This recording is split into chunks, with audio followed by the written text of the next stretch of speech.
இவரன் முன்னாடி ராவணன்னா போட்டு இருப்பார், போட்டு இருக்க மாட்டார். எப்படி ராவணன்னு தெரியும்? ஒருத்தர் சொன்னார் 10 தலையோட இருப்பார், அதனால ராவணன். இதுல ஒரு ப்ராப்ளம் இருக்கு. அதுக்கு இன்னொரு குழந்தை வந்து கேட்டுது, இவருக்கு 10 தலை இருக்குன்னு சொல்றீங்களே, அப்போ மந்தோதரிக்கு படுக்கையில இடமே இருந்திருக்காதே. அதுக்கு அந்த கவலை வந்து கொடுத்து, இந்த பக்கம் 5 தலை, அந்த பக்கம் 4 தலை, எப்படி படுத்துட்டு இருப்பார் அப்படின்னு. சரி, அது அது அதை விட அது ஒரு அட்ஜாயிண்டா கொஸ்டின்ஸ் கேட்டுட்டே போறது. அவருக்கு எவ்வளவு காதுன்னு, நான் 20 காது கரெக்டா அப்படிதானே கால்குலேட் பண்ணுவோம். இல்லையே சார், அதுதான் காது, தலைக்கு தலை வெல்ட் ஆயிடுது அப்படிங்கிறார். அதனால நான் சொன்னேன், சரி அப்படியே 2 காது. அப்ப அவ எப்படி பேசியிருப்போம் யோசிச்சு பாருங்களேன். ஆத்துக்காரரோட பேசணும்னா இந்த 5வது தலையோட கடைசி காதுல போய் சொல்லிவிட்டு, இந்த அந்த குழந்தைக்கு என்னெல்லாம் ப்ராப்ளம் பாருங்க. அது நான் சொன்னேன், சரி அவருக்கு முதல்ல 10 தலை இருந்துதா? நான் சொன்னேன் இருந்தது. அப்படிதானே தசமுகன்னு எடுத்திருக்கா.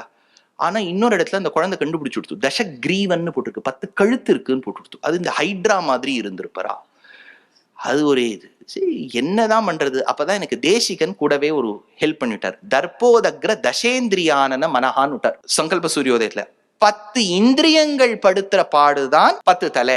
It is an allegorical depiction. அவனுக்கு ஒரு தலை தான் இருந்திருக்கும் அப்படிங்கிறது ஒரு அபிப்பிராயம். இன்னொரு விஷயம் சொல்றேன், நீங்கள்லாம் நிறைய யங்ஸ்டர்ஸ் இருக்கா, ஒரு ஸ்ரீலங்கன் ஆத்தரஸ், அவ கடைசியில ஒரு 2 வருஷத்துல ஒரு புஸ்தகம் எழுதியிருக்கா, படிச்சேன். த லைன் ஆஃப் லங்காவோ இது ஒரு புஸ்தகம், அடி எனக்கு சட்டு ஞாபகம் இல்லை, புஸ்தகம் ரொம்ப நல்லா இருக்கு.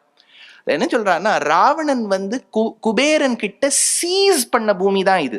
குபேரன் வாங்கி வச்சது. அந்த காலத்துல குபேரன் வந்து ரொம்ப தனவான், பிரைவேட்லாம் நல்லா கடன்லாம் கொடுத்து 24% நல்ல தீவு வாங்கிட்டார். So the concept of buying islands has always existed.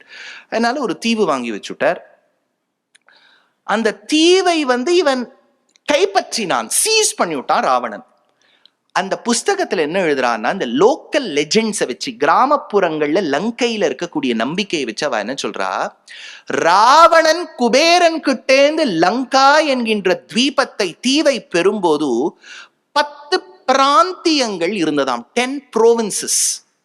அதுல 10 மன்னர்கள் ஆண்டு வந்தாராம். ராவணன் இலங்கைய மட்டும் ஜெயிக்கல, ஒவ்வொரு பிராந்தியமாய் சென்று ஒவ்வொரு மன்னனையும் ஜெயித்தான். ஒவ்வொரு மன்னனை ஜெயித்த அத்தாட்சியாய், அடையாளமாய் தன்னுடைய சிரஸ்ல ஒரு தலை வச்சுன்னு வருவனாம். depiction in the feather, having another feather to your hat ன்னு சொல்றா பாருங்க. அந்த மாதிரி 10 தலை வச்சான். அதனால 10 தலைங்கிறது எக்ஸாக்டா 10 தலை இல்ல, அது கிரீடத்துல வைக்கப்பட்டிருக்கு. அது நிஜமான 10 தலையோ கிரீடத்துல இருந்த 10 தலையோ, மொத்தத்துல ராவணன் படுத்துட்டு இருந்தான்.